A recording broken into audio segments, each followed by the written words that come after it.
Okay, everybody, when they go coyote trapping, there's always one problem. One is when you shoot a coyote in the head, he bleeds. A coyote probably only has, I don't know, 4 or 5 quarts of blood in him. Shoot him in the head, 5 quarts come out in the back of your truck, bats up the fur, gets on everything else. A lot of creative ways to try to keep that off of there. There's a better way than that, guys, and it's how you dispatch your coyotes. There's different things we're going to be showing on fox and cats and things like that, where by not just shooting stuff in the head, it's just as humane. It's you can tell by the reaction of the animal. It's not a big pain factor to him, but it's where you shoot it. Now a coyote, if you shoot him in the head, he's going to bleed everywhere. Everybody knows that's ever done it, and it's a pain when you go to skin that animal out, because as you do it, you got blood stuff going anywhere, and there's no reason to be doing that.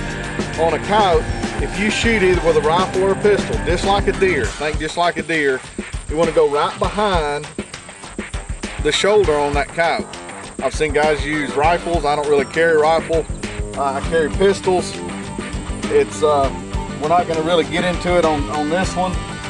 This is a Mark III silence pistol that I use, and later on we're going to show you, we're going to go through the steps on what these cost, how do you get that. You know, most people can own one of these and the advantages of it and the different things like that, but I'm using the pistol that's accurate, because I've been with trappers that they treat their guns. You know, they'll have a $25,000 truck and they'll have all this high dollar equipment, and they pull out this rinkety-dink pistol that you couldn't shoot a barn if you stuck the barrel up to it. And then they're shooting all over the place, and they miss the animal 2 or 3 times, and it causes animal panic. And then they don't hit what they want to hit, and they don't get the results they want to get. Now, a pistol, or a rifle for that matter, depends on where you're at, is just as important a piece of equipment as anything else you got. And it doesn't have to be silenced. I mean, that's just what I'm using. But, you know, make it something you can shoot and go out and practice it. And I know there's a few things guys all think that they know how to do. One, they all know how to drive, they all know how to start fires, and they all know how to shoot. In reality, very few guys know how to do any of those when it's actually put to the test. Just because you're a guy doesn't mean it's inherent right for that. So, you know, before season, shoot. Once you get to shooting, as trap line comes on, you get a lot better at it. It's fun. Take your family out, have a good time shooting, flanking with a 22, whatever thing you're going to use. But instead of shooting these coyotes in the head, yes, it is extremely quick, and it does put them down really fast. But a coyote, when you shoot him right here with a 22, all he does is kind of hump up, and then it's just like deer hunting then. As his insides will fill up with blood, he just falls over and he's dead. And most time it's only about 30 or 60 seconds.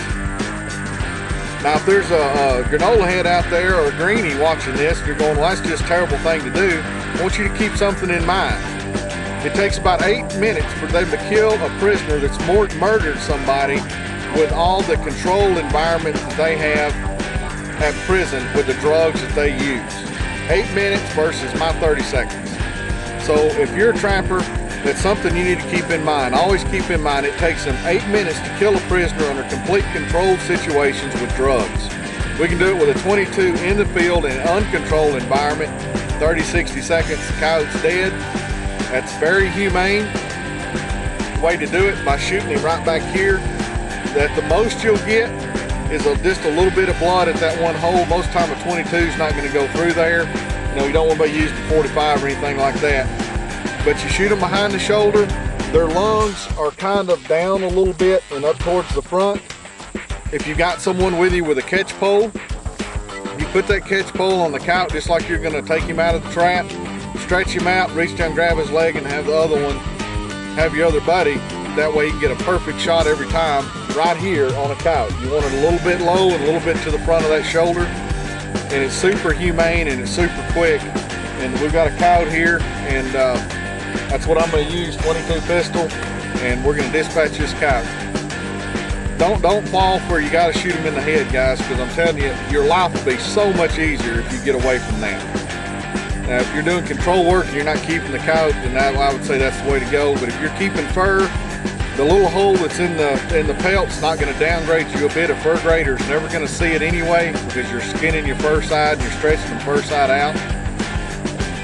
But it's a way for you to stay a lot more clean. And a lot of times, a good clean coyote you don't have to wash, and you still have a good hide. So shoot them behind the shoulder, and you'll be good to go on that. And we're going to dispatch this coyote right here and show how quick it works.